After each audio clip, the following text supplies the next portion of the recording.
La India es el segundo país más poblado del mundo y el de mayor diversidad étnica, lingüística y religiosa del planeta.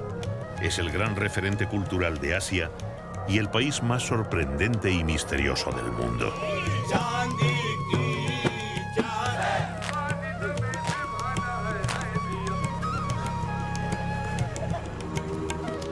El lugar donde los hombres más sabios son aquellos que renuncian a todo y donde existen miles de formas de interpretar el universo.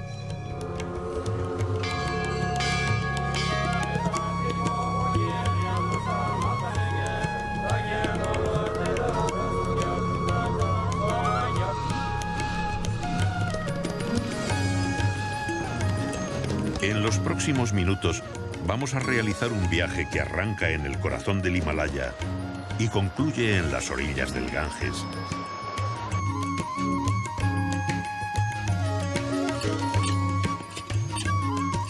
Para conocer a los hombres que aman a los elefantes, para seguir la pista de los felinos más espectaculares del mundo y asistir a rituales tan antiguos y complejos como el propio hinduismo, como la vida, como la muerte o como el sagrado río Ganges.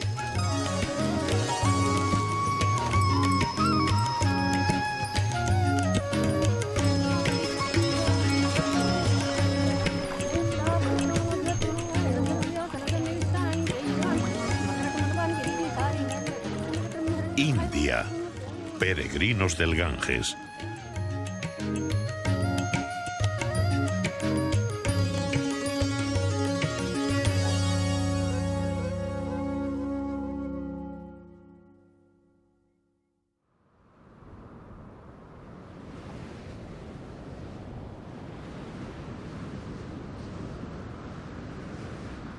En el norte de la India, en el valle de Ladakh, los molinos de oración giran sin descanso.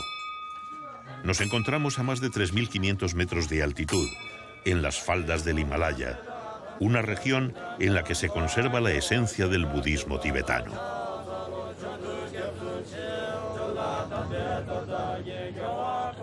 La población rinde culto a los hombres santos que han vivido en estas tierras a lo largo de los siglos. Hombres que predicaron las enseñanzas de Buda o que destacaron por sus buenos actos.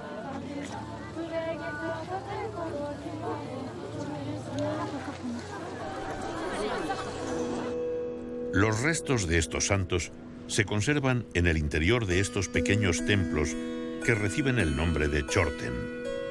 Se encuentran por centenares. En muchos casos, el tiempo ha borrado el recuerdo del santo al que fueron erigidos, pero otros son puntos de reunión para rezos multitudinarios.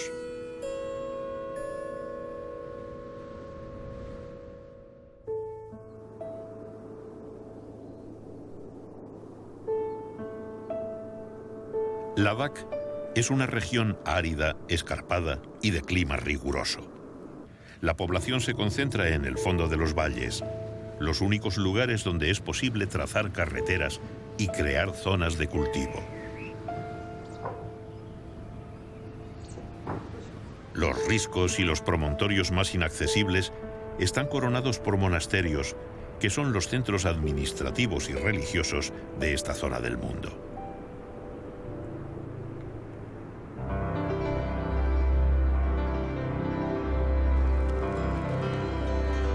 Y en cualquier punto, desafiando los desniveles, encontramos los caballos de viento, largas cuerdas en las que ondean telas de colores, en las que los fieles escriben sus oraciones para que sean transportadas hasta los cielos.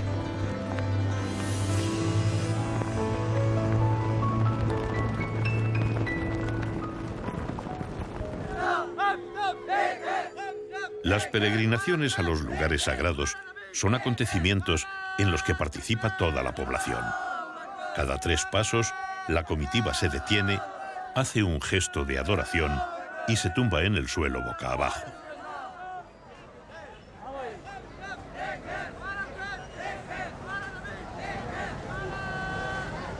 Esta forma de postración se denomina Klanchag.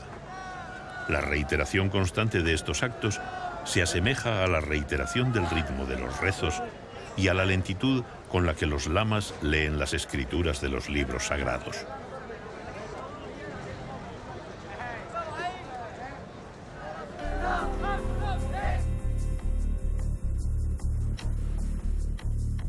Los monasterios fueron fundados por los peregrinos procedentes de Persia y Afganistán que viajaban al sagrado monte Kailash. Con el tiempo se erigió una red de puntos seguros en los que los viajeros podían descansar y rezar durante la larga y peligrosa travesía del Himalaya.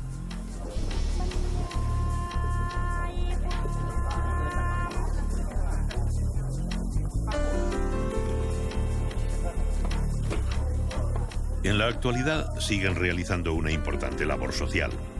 Al menos un miembro de cada familia del valle entra al servicio del monasterio. Aquí los niños aprenden a leer, a escribir y las enseñanzas de Buda, y encuentran un trabajo ayudando en el mantenimiento de estos recintos sagrados.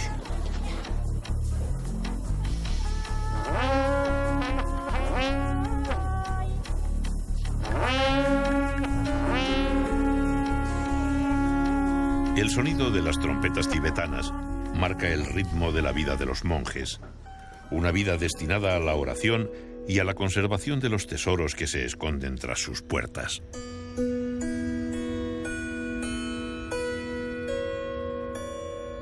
En el interior, grandes estancias con techos de madera albergan figuras de Buda, muchas de las cuales tan antiguas como el propio monasterio. Junto a ellas, un sinfín de ofrendas, reliquias y pequeñas alacenas en las que se depositan los libros con las enseñanzas de Buda. Las paredes están cubiertas con frescos en los que se representan figuras demoníacas y los Lokapala, los reyes protectores de los 4 puntos cardinales.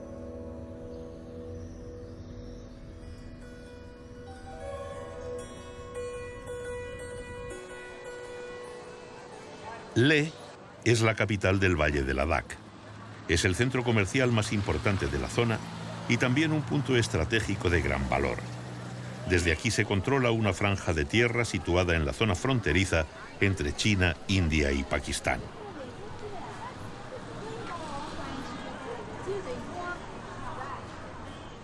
Pero dejando al margen aspectos políticos, la vida transcurre plácidamente mientras sus habitantes compran y venden sus productos sin dejar de mover sus molinos de oración.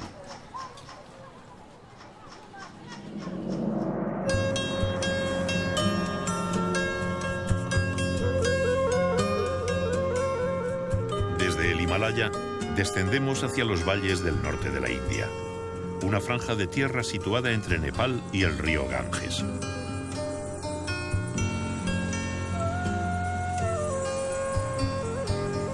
Las aguas procedentes de las cumbres forman arroyos que van sumándose a corrientes cada vez más caudalosas.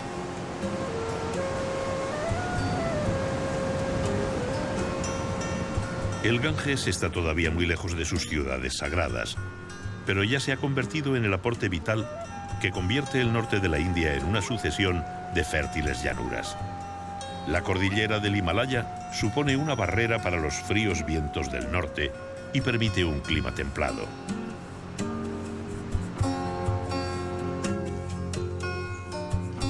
Los bosques se adueñan del paisaje.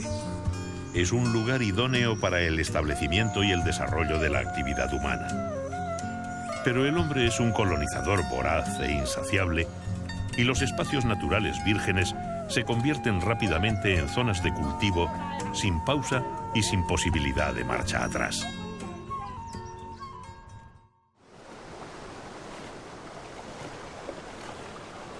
A pesar de que en los últimos años la economía india se ha convertido en una de las más importantes del planeta, lejos de las grandes ciudades, la población rural vive aún en condiciones muy precarias.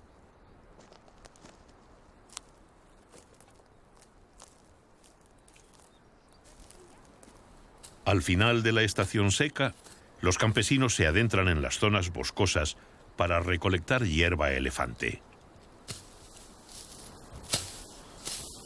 Con este nombre se conocen diferentes especies de hierbas de gran tamaño que crecen en las zonas húmedas y templadas de todo el mundo.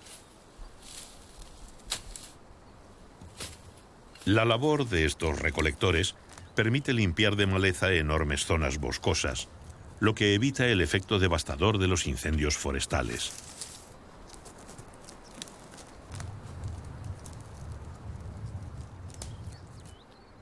Por su flexibilidad y su resistencia, la hierba elefante es una materia prima excelente con múltiples usos y por tanto es un producto con el que las familias acrecientan sus limitados ingresos.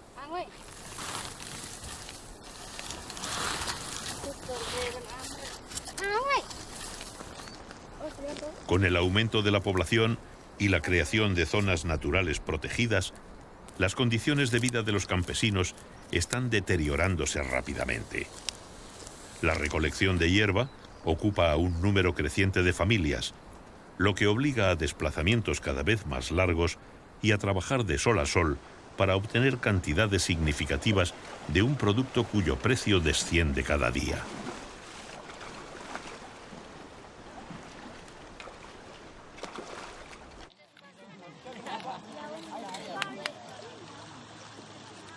Una vez por semana, los recolectores se reúnen a la espera de los intermediarios. Gentes procedentes de todas las aldeas de la región acuden cargadas con sus fardos para negociar su venta.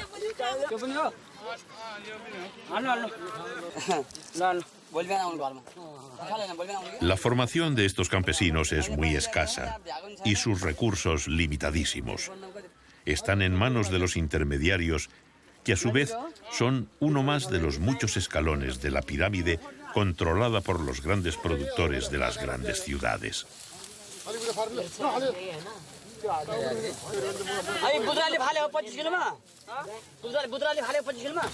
Los precios van a la baja, la competencia en aumento y el trabajo agotador de un día de campo no tardará mucho en dejar de ser rentable.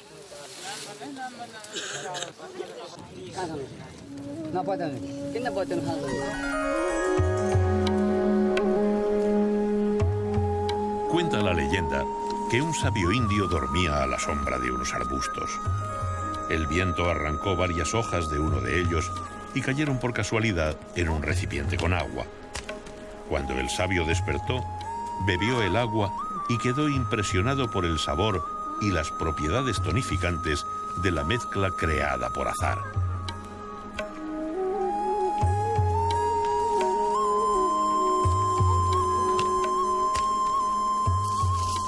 Muchos siglos después, el té se ha convertido en la segunda bebida más consumida en el mundo. La planta del té es un árbol de pequeño tamaño que se recorta para que no crezca más allá de 2 metros, lo que facilita su recolección.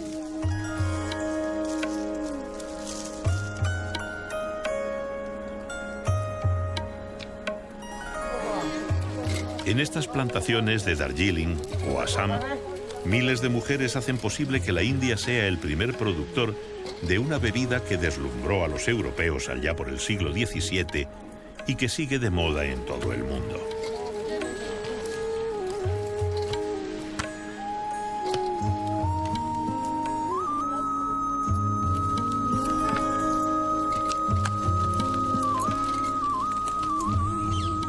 Pero el gran producto agrícola de la cuenca del Ganges es el arroz.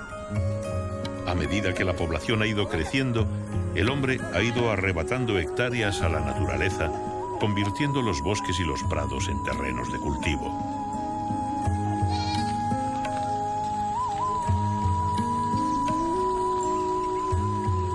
El arroz es la base de la alimentación de todo el sudeste asiático y la enorme producción de este cereal en esta parte del mundo es posible gracias al Ganges y a su red de afluentes que aportan agua y nutrientes durante los 12 meses del año.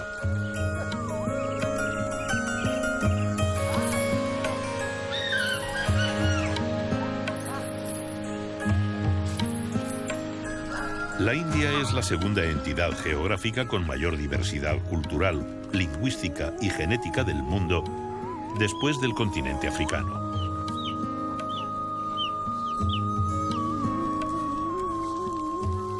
El 70% de la población vive en zonas rurales.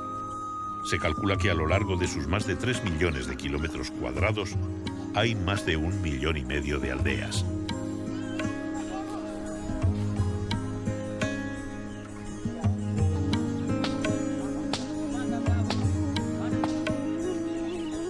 La vida en este entorno es dura y las condiciones económicas de sus habitantes muy precarias.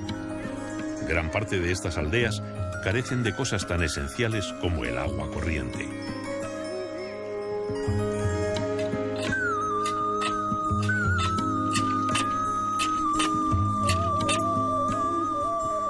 No parece probable que las cosas vayan a cambiar en un futuro cercano.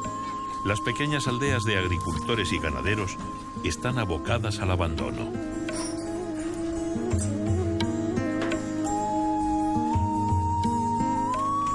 Resulta chocante que en un país que produce más películas que Estados Unidos vivan millones de personas sin acceso a la electricidad, o que los gobernantes discutan sobre el uso militar de la energía atómica cuando el único combustible que pueden permitirse muchos de sus ciudadanos es el estiércol de sus animales.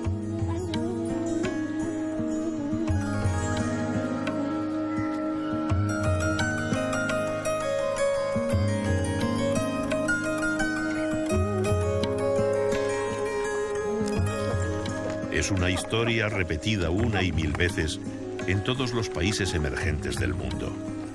Poblaciones enteras obligadas a incorporarse a los arrabales de una gran ciudad, donde sus conocimientos no sirven para nada y donde están condenados a la marginalidad. A pesar de ello, aún es posible encontrar alguna aldea remota cuyos habitantes conservan intacto el legado cultural transmitido por sus antepasados.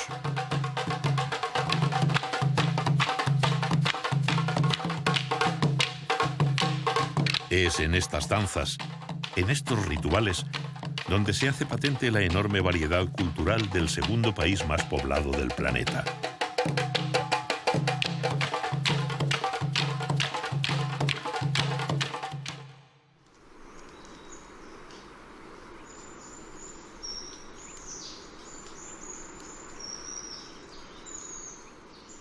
En las faldas del Himalaya, en el estado de Himachal Pradesh, se encuentra Dharamsala, una ciudad construida por refugiados que desde hace más de medio siglo añoran con volver al Tíbet.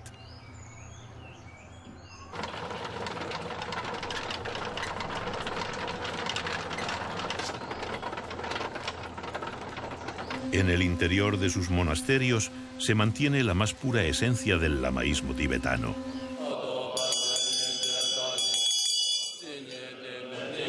Todo está diseñado para mantener vivo el recuerdo del Palacio de Potala, antigua residencia del Dalai Lama.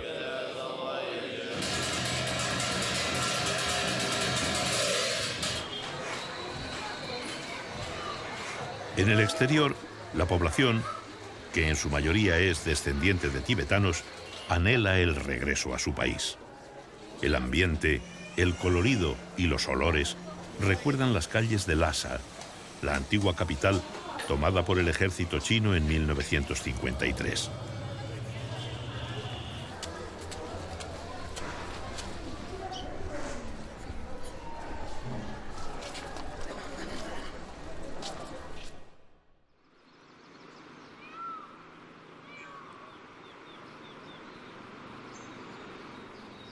El norte de la India es también un lugar idóneo para el desarrollo de la vida salvaje. En sus sabanas y en sus bosques habitan cientos de especies de herbívoros y animales tan emblemáticos como el elefante.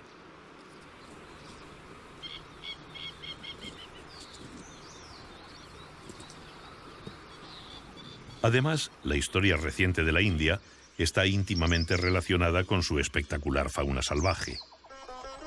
Por suerte, la cordura se ha impuesto sobre el afán destructor de otros tiempos y en los numerosos parques nacionales del norte de la India es posible encontrar tigres en estado salvaje, aunque no siempre sean fáciles de ver.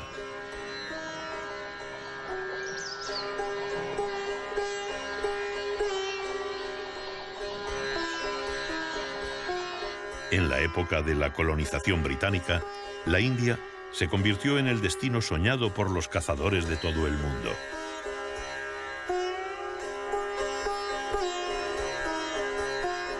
La nobleza local poseía miles de hectáreas de terreno salvaje que usaba como coto de caza. Los colonizadores ingleses mostraron muy pronto su interés por organizar grandes safaris en los que las piezas más codiciadas eran los rinocerontes y, por supuesto, los tigres.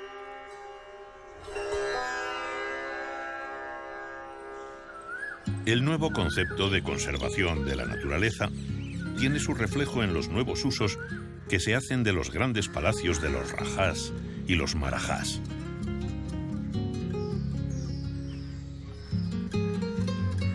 Los lugares reservados para la caza de grandes animales hoy son hoteles para turistas cuya fascinación por la naturaleza despertó leyendo el libro de la selva de Rudyard Kipling.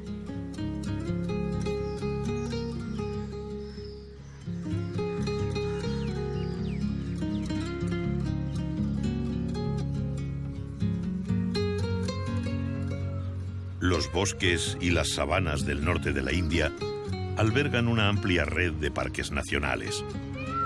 Las autoridades han encontrado una fuente de ingresos abundante y sostenible en la conservación de los espacios naturales que en los 2 últimos siglos estuvieron a punto de sufrir un deterioro irreversible.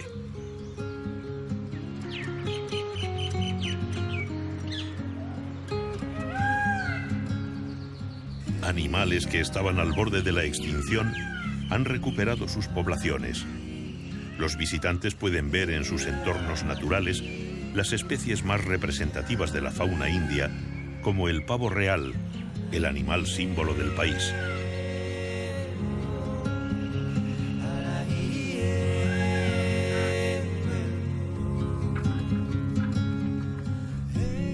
Los turistas ya no pagan por abatir grandes presas, sino por verlos y fotografiarlos.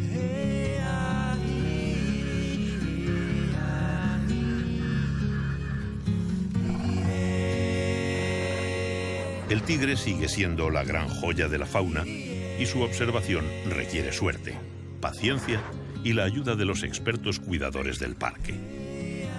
Con esta nueva tendencia de apostar por la conservación, la imagen de estos animales seguirá cautivándonos durante muchos años.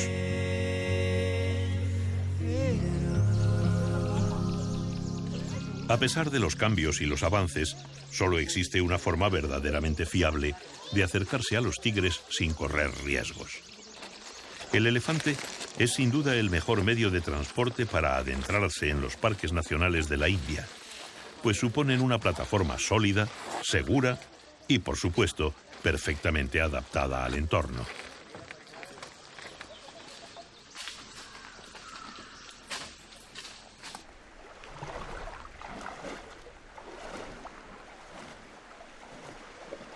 Los responsables de la cría y el cuidado de estos animales son los mahuts, cuyos conocimientos y técnicas de adiestramiento se remontan a tiempos de las 1001 noches. Los elefantes son animales muy inteligentes y muy dóciles, pero también son extremadamente desconfiados. Los mahuts se encargan de su cuidado desde que son crías y además solo existe un mahut para cada animal.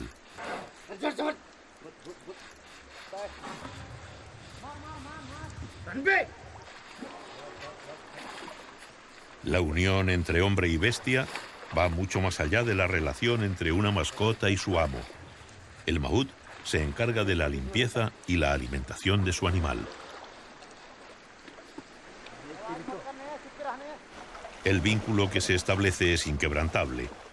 Generalmente, un mahut dedica su vida a un solo elefante y éste solo acepta a su criador. La lealtad llega al extremo de que cuando fallece un mahut, su animal ya no se dejará guiar por ningún otro ser humano.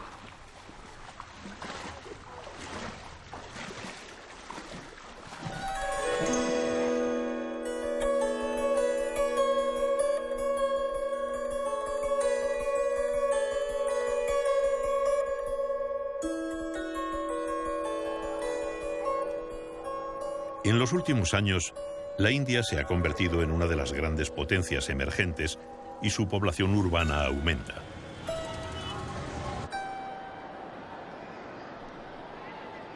Todo el norte de la India es multiétnica y multirreligiosa. El Islam, que se extendió por estos territorios hace ya más de un milenio, cuenta aquí sus seguidores por millones. En las madrasas, las escuelas coránicas, los jóvenes aprenden las enseñanzas de su religión en el marco de la libertad de culto de la democracia más poblada del mundo.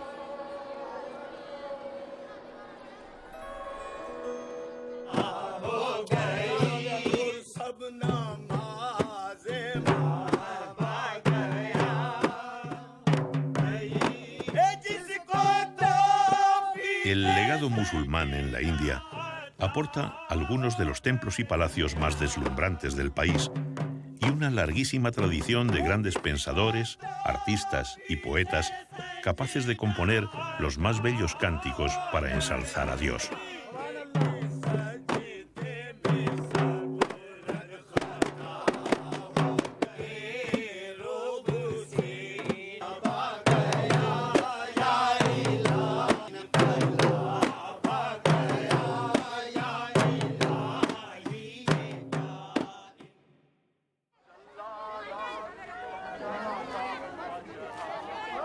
También podemos asistir a manifestaciones populares en las que el fervor se desborda. Es el caso de la conmemoración del martirio del imán Hussein, el nieto de Mahoma, ocurrido el 10º día del primer mes del año musulmán, el Ashura del mes de Muharram. El habitual colorido de los saris de las mujeres hindúes se cambia por el negro de las musulmanas.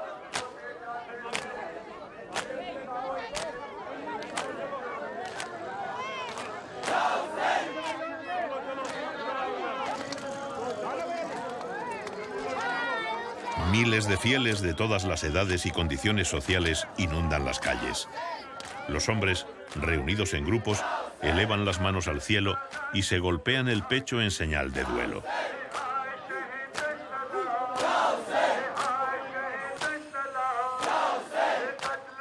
Con el paso de las horas, los rezos y los golpes se transforman en una letanía.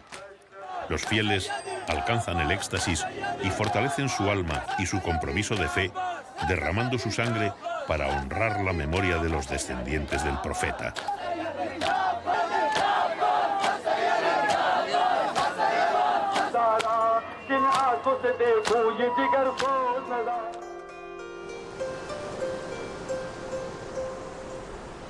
El río Ganges tiene una longitud de casi 3.000 kilómetros.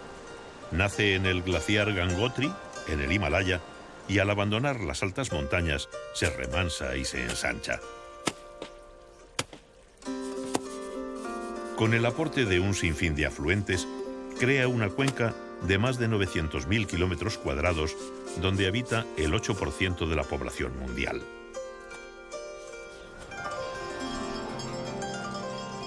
Es, sin duda, el accidente geográfico más importante para el ser humano.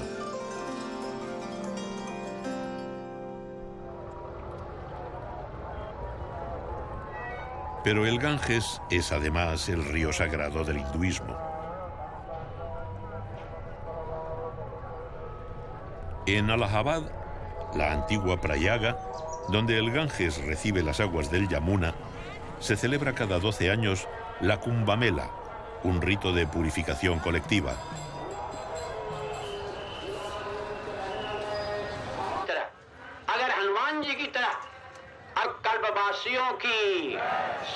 Millones de personas procedentes de todo el mundo llegan a la ciudad en busca de un guía espiritual.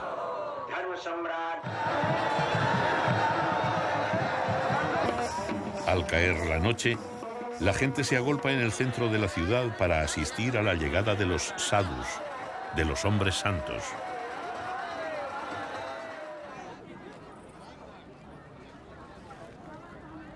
Al amanecer, la ciudad ha cambiado por completo. Con las primeras luces del día, se percibe la inminencia del gran acontecimiento. La procesión de sadhus y santones continúa.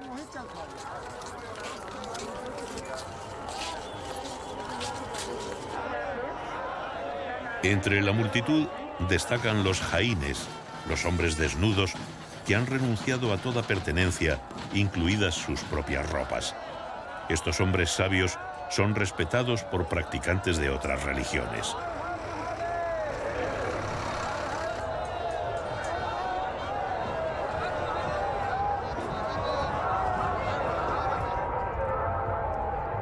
Allahabad recibe en pocos días la visita de 24 millones de personas. La ciudad se convierte en un campamento gigantesco en el que conviven gentes de todas las procedencias, castas y condiciones sociales.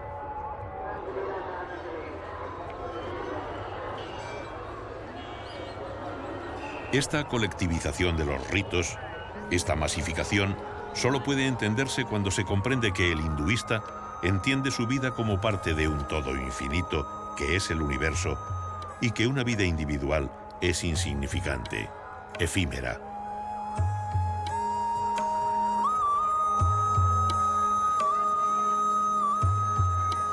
Es una manifestación permanente de las miles de formas en las que los peregrinos interpretan su religiosidad. No es extraño encontrar personajes extravagantes, charlatanes o falsos hombres santos que llaman la atención con atuendos imposibles o actitudes inauditas.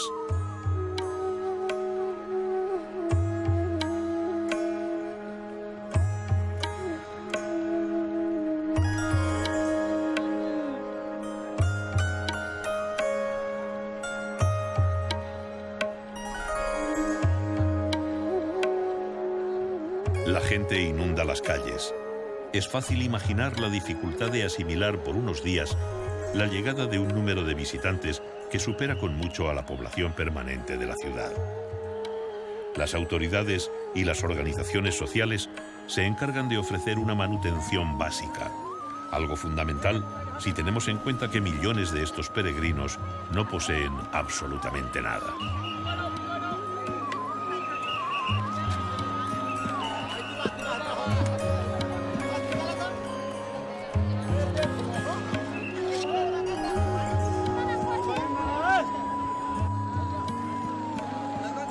Antes de que mares, cielos y tierras se separaran, solo existía líquido primordial del que los dioses obtuvieron el néctar de la inmortalidad.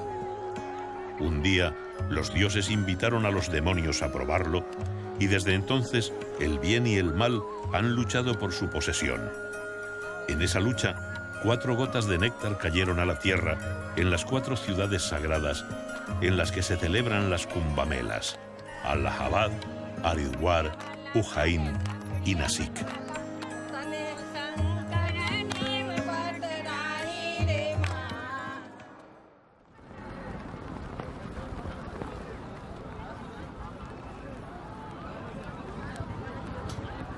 Durante 4 semanas, una vez cada 12 años, se produce una conjunción astral que determina la celebración de la Kumbhamela.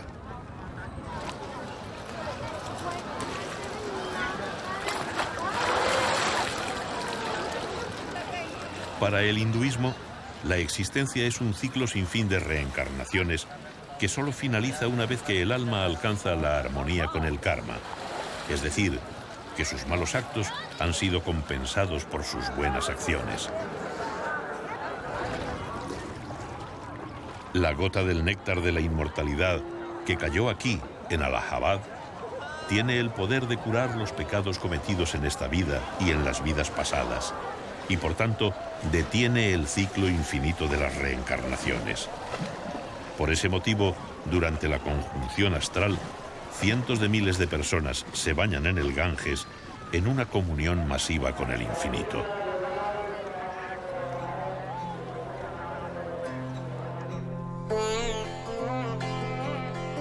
Durante las 4 semanas de celebraciones, los peregrinos vienen y van, pero los sadhus permanecen en Allahabad.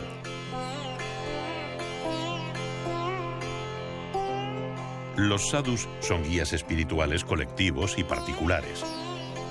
Son reconocibles por las tilakas, las marcas que lucen en la frente, que están elaboradas con arcilla, sándalo y cenizas del fuego ante el que se detienen a meditar.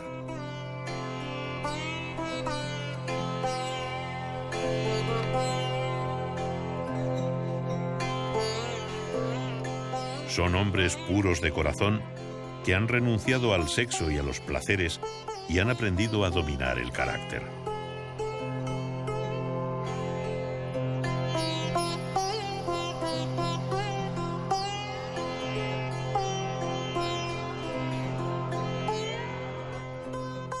Esta sabiduría se alcanza a través de la meditación, y esa meditación empieza con el yoga.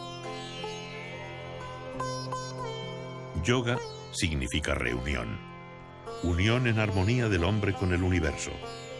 Los pensamientos mundanos separan esta unidad y solo deteniendo la mente mediante el yoga se puede acceder a ese estado de armonía.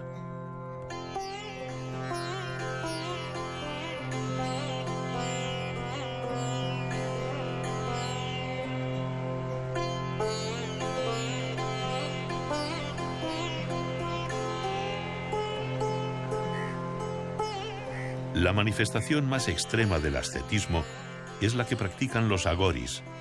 Se trata de unos sabios que viven aislados del mundo, desnudos y cubiertos de ceniza que recogen en las piras funerarias. Veneran a Shiva, del que todo emana, a pesar de no haber poseído nunca nada. En sus rituales comen excrementos y usan un cráneo humano para beber.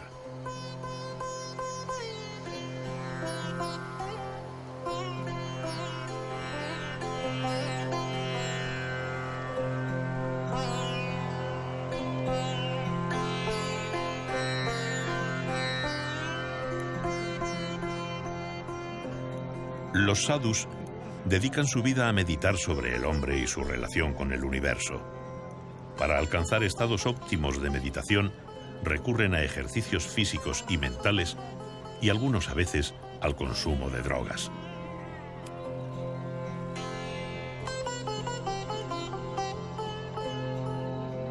El cannabis está prohibido en la India, pero es tolerado entre los sadhus.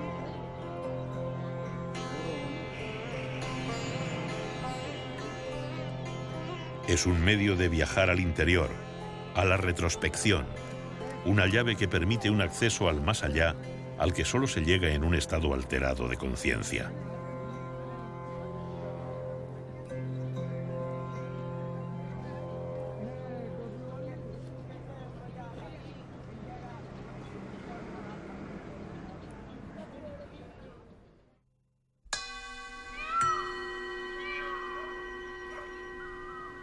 En un país con 350 millones de deidades, es lógico pensar que el templo es un lugar esencial, un punto de encuentro entre dioses y hombres.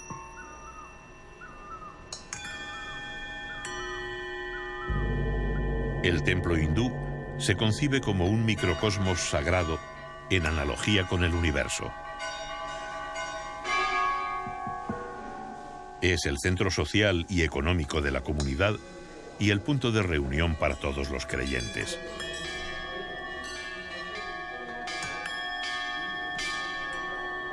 El hinduismo no tiene ningún tipo de ortodoxia ni heterodoxia. No tiene liturgias ni ritos específicos. Cada individuo busca la armonía en función de su propia percepción de la realidad.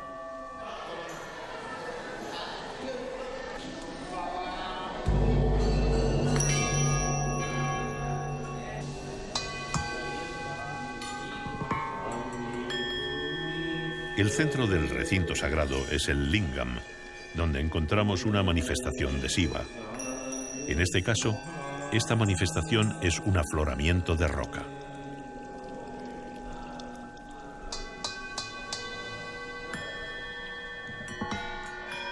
El concepto de lo sagrado es tan extenso y tan complejo que en la India existen templos dedicados a las cosas más diversas, desde conceptos universales hasta animales como las ratas.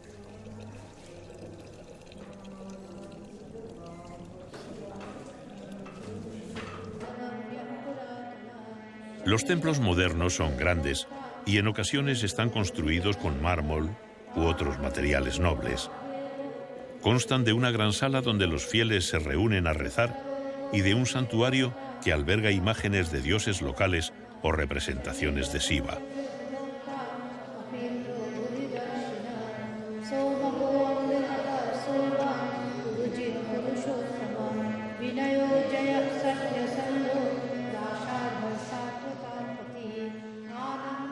La atmósfera es especial. El canto de los sacerdotes, el olor a incienso.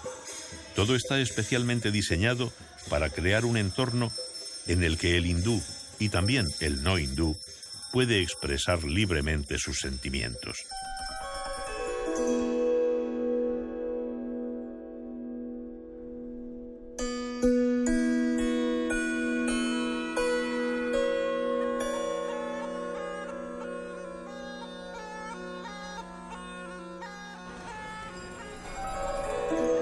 Nuestra última etapa nos lleva a las ciudades sagradas. En primer lugar, Haridwar.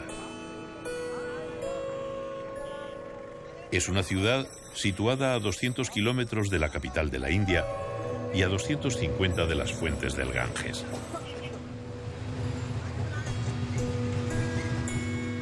Según la tradición hinduista, sobre este lugar cayó una de las 4 gotas de néctar sagrado que se derramaron en la lucha entre dioses y demonios.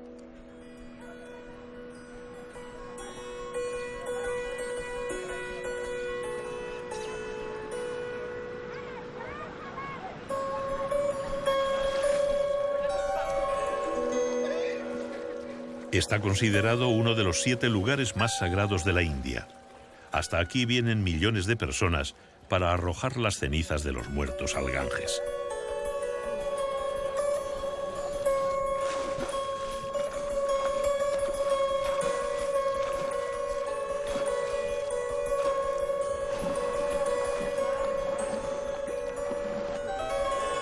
La actividad es constante y son tantos los vertidos que hay gente que se dedica a rebuscar en las aguas las joyas y objetos de valor que se arrojan al río junto a los restos de los muertos.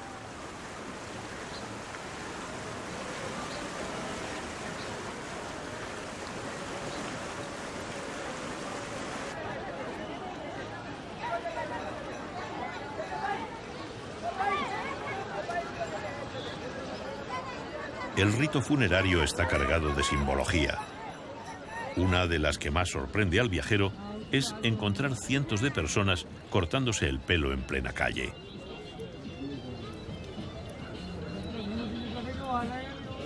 Pero para arrojar los restos de un difunto al Ganges, los deudos deben afeitarse la cabeza y la barba.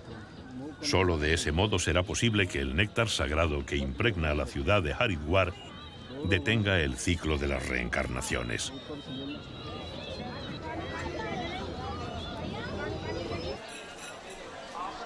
En la penumbra encontramos a los notarios. Son los encargados de registrar los nombres de los fallecidos que se arrojan al río. Esta labor se realiza desde hace más de 5 siglos y ha alcanzado tal reconocimiento que los registros efectuados por muchos de estos escribientes tienen fuerza probatoria ante las más altas instituciones de la justicia.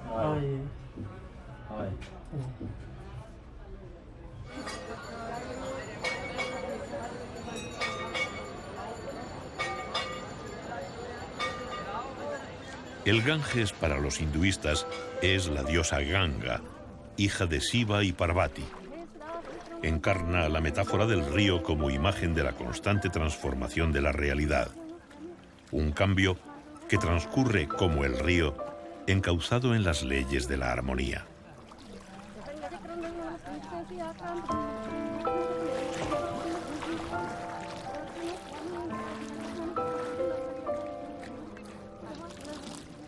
Toda su ribera es sagrada y sus aguas redimen los pecados.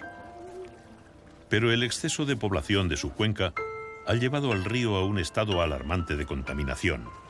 Aguas residuales, vertidos industriales y, cómo no, restos humanos depositados por los fieles con fines religiosos.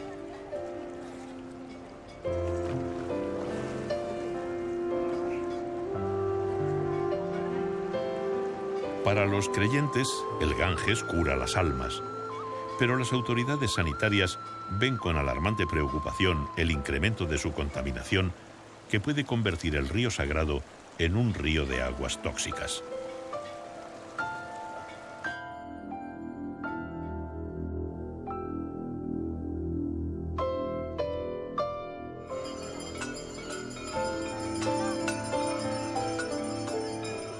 Al anochecer y al amanecer, en las ciudades de su ribera se lleva a cabo el sagrado ritual de la Aarti. Su nombre, procedente del sánscrito, significa disipador de la oscuridad. El fuego es el elemento esencial de esta ceremonia, pero junto al fuego, la cadencia de las plegarias de los asistentes y el sonido del gong crean una atmósfera mágica.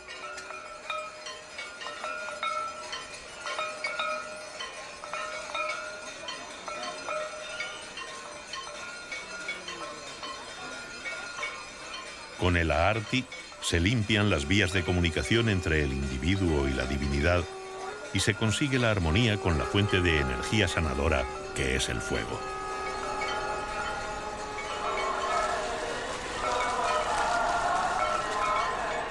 La combustión del incienso, la manteca purificada, el sándalo y otros elementos sagrados crea energía, y esa energía produce la luz que vence a la oscuridad, que en sánscrito es sinónimo de la ignorancia y de lo que está alejado de la verdad.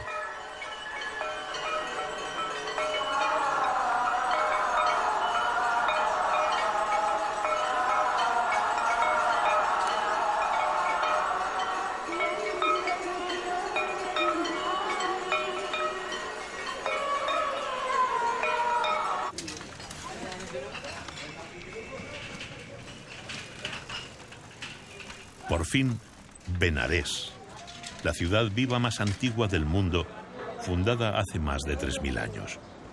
El lugar donde Shiva se instaló tras su boda con Parvati, acompañado por todos los dioses, y la ciudad donde Buda pronunció su primer sermón.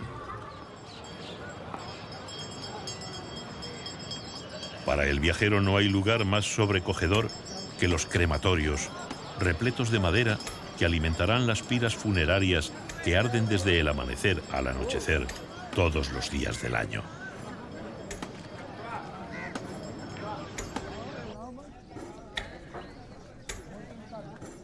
Es la ciudad donde se hace patente la idea hinduista del eterno retorno.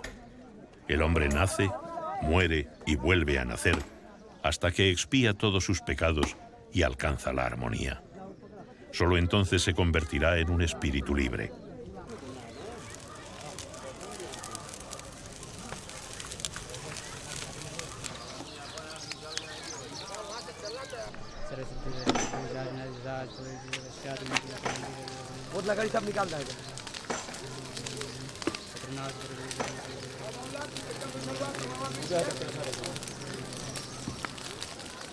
Ningún precepto establece la obligatoriedad de acudir a Benarés, pero todos los hindúes intentan morir y ser incinerados aquí, donde puede detenerse esa rueda infinita de las reencarnaciones.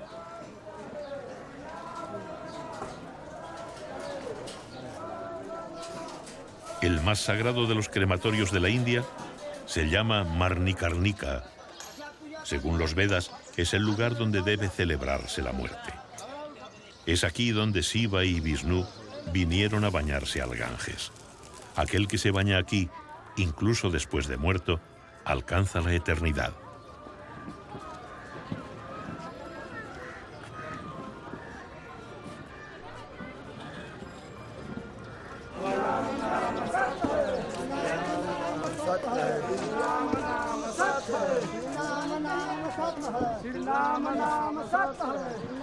Y aquí, en Marnikarnika, probablemente el lugar más incomprensible de la India a los ojos de un viajero occidental, ponemos punto final a este recorrido por el país del Ganges.